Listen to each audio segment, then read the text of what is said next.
15. Di Indonesia, voli termasuk olahraga yang digemari. Itu terbukti dari ada banyaknya klub voli di Indonesia. Selain itu, voli juga kerap menjadi pilihan mata pelajaran olahraga di sekolah.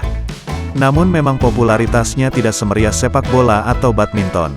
Meskipun demikian, setiap pertandingan voli di Indonesia layak dan menarik untuk ditonton. Kebanyakan pemain voli punya postur tubuh yang tinggi dan otot tangan yang kekar. Sebab mereka dituntut untuk bisa melompat tinggi, melakukan smash dengan menggunakan tangannya. Pemain voli laki-laki ini agak berbeda daripada umumnya, lihat saja bagaimana ia melakukan servis. Video yang unggah akun Instagram @video_medsos pada Senin, tanggal 21 Maret tahun 2022. Pemain voli bernomor punggung 10 ini melakukan servis dengan gemulai. Ia bahkan sempat mengejek penonton di belakangnya sebelum melakukan ceviche. Namun aksi uniknya itu sudah membuat penonton terhibur dengan servis voli semacam itu. Timnya juga mendapatkan poin.